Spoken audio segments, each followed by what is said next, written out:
Welcome to this week's edition of the BiddieCast. Your host, Sean Klein, alongside me, Dave Fest. Dave, what's going on this week? You got plenty of things on your mind, I can just tell.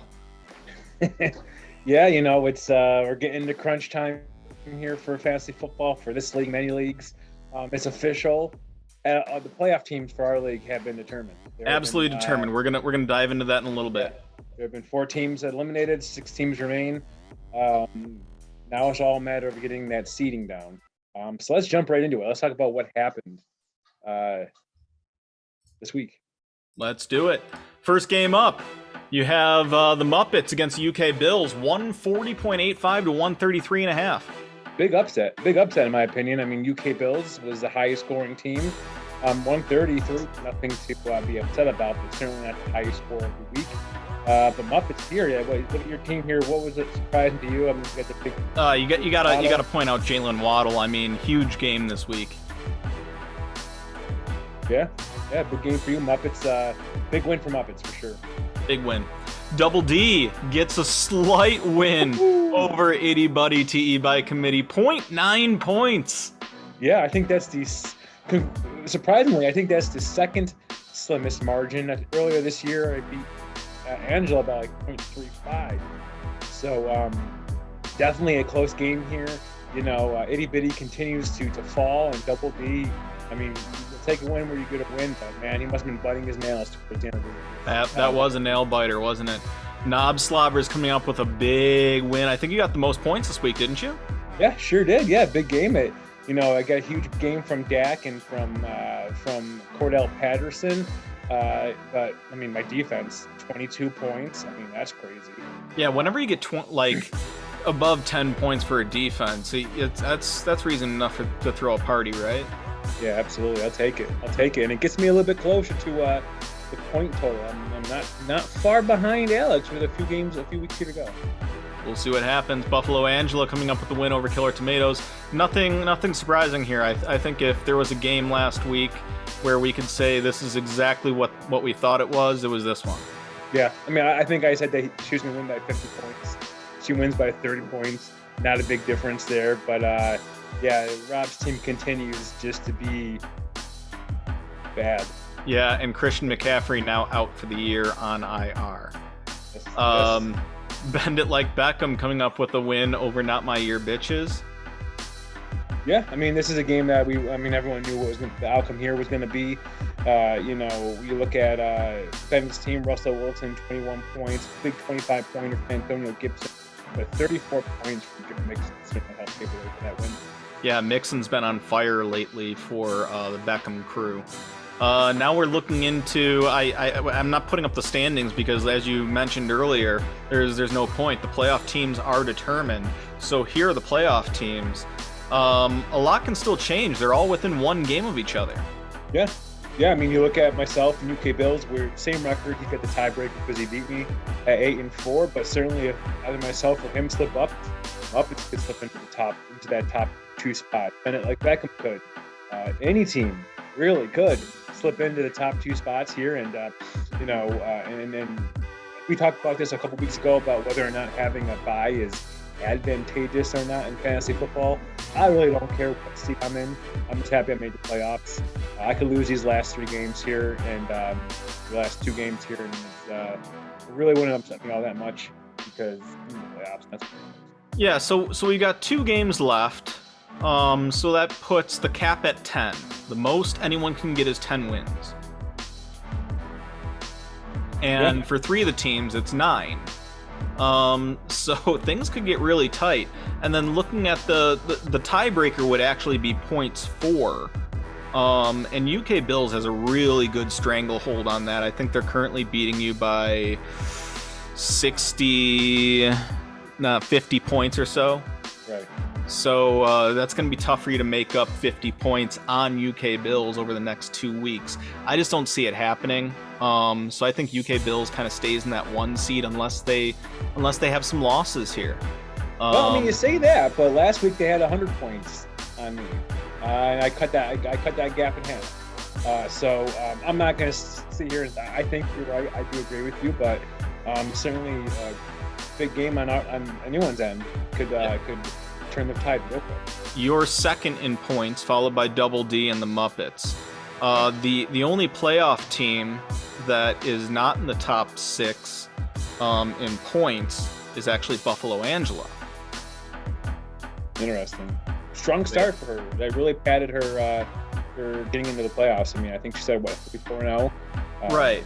Stumbled down the stretch, but had a big enough padding where she was able to kind of limp into people at the playoffs. You know, this is what fantasy football should be like. The teams that have the most points should be the ones in the playoffs. And I think that's what we're seeing here. The only one that's outside here is Angela, and she's only above Paul. And Paul had some rough. He had a rough go all season. So right. I think you and I both agreed on multiple occasions. Paul's team wasn't really bad. He just got a lot of bad luck this year. Yeah, bad matchups. And that's the only team that I can really see that I can say maybe they deserve it. Angela is behind them by about 40 points. So you know, it's something to look out for. I always like the idea of having the last team in the playoffs, that 6th seed, be a team with the most points that's left. But you know, that's something we could consider in future years. Yeah, absolutely. We can table that and talk about how I want to change the league next year, which we're all about some good changes here. But again, I mean, we talked about it last week. This can be a very interesting end to the regular season here. A lot can still be determined, but you know, if you're UK Bills, if you're Knob Slobbers, if you're Double D, Muppets, Bendit, and Buffalo Angela, you got to be excited to be in the playoffs. And kudos to Angela. I don't know how much fantasy football history she has, experience she has, but they give it to her for coming into this league her first year and getting into the playoffs. Yeah, I mean, Anton's been playing for years and years and years, and his team still stinks. So yeah. It's kind of funny that both teams that were in the championship last year shit the bed and didn't even make it to the playoffs this year. Ouch. So, yep. Ouch. Going to the power rankings. We're gonna see someone new at number 10. I mean, it's tough to overtake Killer Tomatoes. Not scoring a whole lot of points, not winning a lot of games, but I tell you what, committee really is giving him a run for his money. He really is. And there they are at number 9. They slipped down from number 8. Yeah, he's really giving him a run for his money. I don't know if maybe they have a little bet going on to see who could finish in 10th, but I'm certainly not far behind them is Anton's ever evolving, changing name. Just 3 teams that, you know, all season long, it's just they couldn't find their groove. They couldn't get into any streaks. You know, I don't think either of these teams had more than a 2-game winning streak. I know for sure Killer Tomatoes didn't have a 2-game winning streak. But yeah, it's one of these things, you know, for you know, I think with a team, you look at Anton's team, first of all, 3 fantastic fantasy players, Rogers, Allen, and Diggs, couldn't get it done. I think midway through the season, Ben's team was just he was having good outputs. He was just getting some bad matchups, and then the injury bug kind of hit him, and his team fell apart. Yeah, that really derailed. It derailed a lot of teams, really. Sure did. The Christian McCaffrey injury is so severe to Killer Tomatoes. I mean, first he gets injured, then he comes back, and I think it was like the game that he comes back, he tears some kind of muscle to put him on the IR. So his butthole muscle. Yeah, something like that. Last team looking in is Paul. We kind of went over that a little bit. Technically, he's kind of in that race for 6th. I might put him in 6th sometime. After all, this is power rankings, but right now I'm leaving him on the outside simply because he's knocked out. He's out of playoffs. Yeah. So that brings us to number 6, Buff Angela. Yeah, I don't think these rankings are really going to differ too much from the actual where the seating was. But yeah, Buffalo Angela there. She's started off strong, kind of limped to the finish, but I mean, winning record, top 7 in points. She's not in the bottom tier there in points. She's in the playoffs.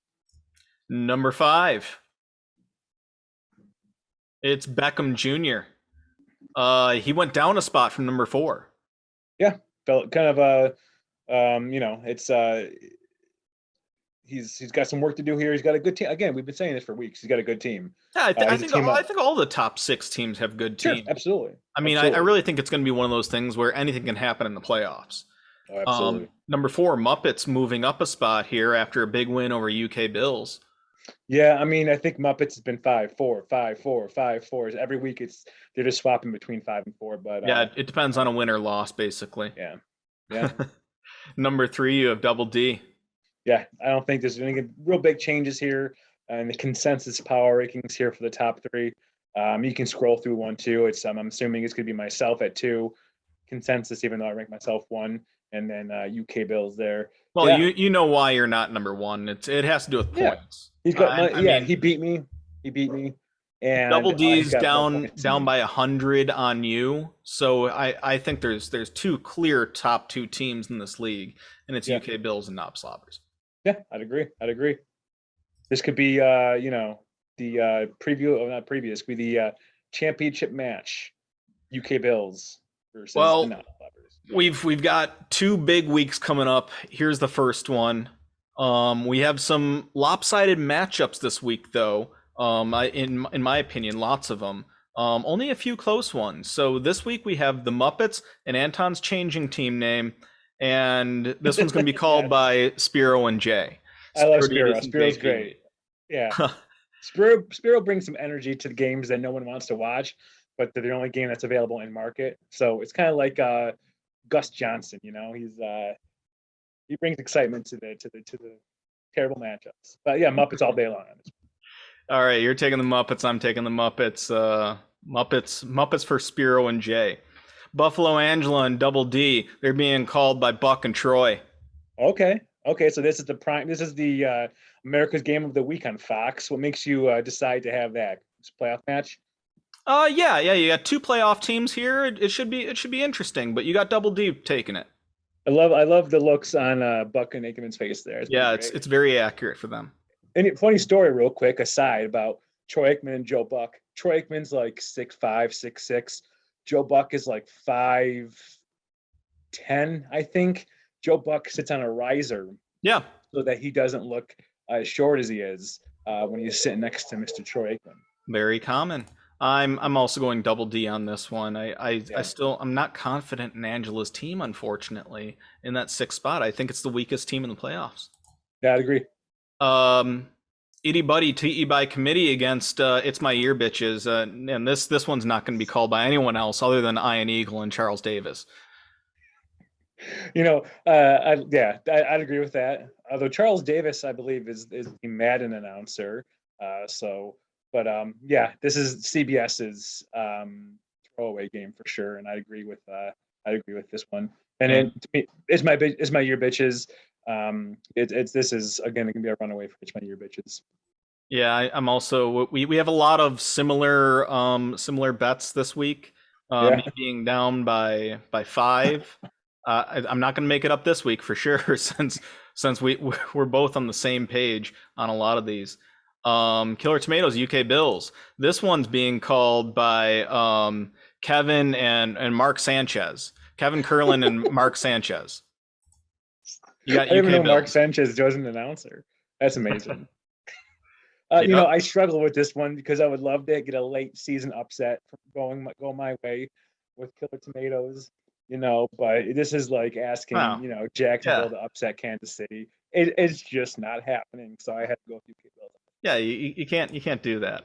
Final game of the week: Knob Slobbers and Bennett like Beckham. Here's Alan Chris. Sunday night football. Love it. Agree. This is gonna be a great game. 2 playoff teams. A few weeks ago, I think when I beat Chris.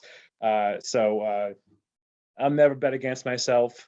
This is what, 2 versus 4, 2 versus 5, and this 2 versus 5. 2 versus 4 or 5. Yeah, so I think they're technically 5. Yes. Yeah, close matchup. I mean, a lot can change here. If Chris gets a win here, that can change everything. Yeah, he can leapfrog me. If both myself and Alex were to lose, Chris might find himself as the number 1 seed. Chris can't leapfrog you because the tiebreaker is points, and you've got that on him. Okay, so he could get himself to at least a number 2 seed. Yeah, unless he beats you by a wildly ridiculous number. I don't see that happening though. Yeah, I mean, I'm never going to bet against myself. I'm assuming. Let's see who you go with. Yeah, I'm So we only disagree on one game. yeah. Yeah, one game this week. I'm hoping Chris can pull it off over Okay. the knob slobbers on Sunday Night Football. Well, I'll tell you what. For next week, since it's the last week, since the best he can do is pull within 4 of me, with the exception of my game. I mean, you can pick me if you want, but I will automatically pick the opposite of everything you choose, just to Oh, see if we all can make right. it interesting. Okay. And if we end up being, and if I mean, you know, we'll see what All happens. right. All right, we'll see what we can come up with next week. Yeah. Players to watch this week. I'm going with Mac Jones. Okay. I What is your reasoning for going with? Believe his name is Michael McCrackle. I don't know. I'm just gonna call him Mac. There's a lot of hype about him, and I don't know if it's just New England hype or Boston hype or whatever. But now he's gonna be playing, a top contending team in the Buffalo Bills on Monday Night Football, outside in the elements. How is he going to perform? That's what I want to watch. Yeah, I would definitely agree. I mean, this can go a long way in determining the future of the AFC East, because if he goes and he puts in a big game, maybe he is as good as advertised. I don't believe it. They're not really asking him to do much. I mean, he's got a high completion percentage, but I think his yards per throw is pedestrian at best. But he's got a great defense. He's got the greatest coach ever. He goes in out there and he wins a game. He balls out. Shit, maybe we have another 20 years of being behind the Patriots again. Yeah, If he goes in there and Josh Allen just outclasses him, which as a Bills fan, I'm certainly hoping, and I'm picking Josh Allen here. I think they'll bring him back down to earth and level some Patriots fans off here. But I'm going Josh Allen because easily this is probably the biggest game of arguably maybe his career, right? Big home game, primetime game, AFC East, first place in the AFC East is on the line. A lot of people were doubting the Bills, doubting him for their preseason predictions. He's going to come out and he doesn't necessarily have to throw for 400 yards and 3 touchdowns and run for 2. He just has to play smart football, not turn the ball over, and put the team in a within the game. Yeah, I hope he needs to understand that.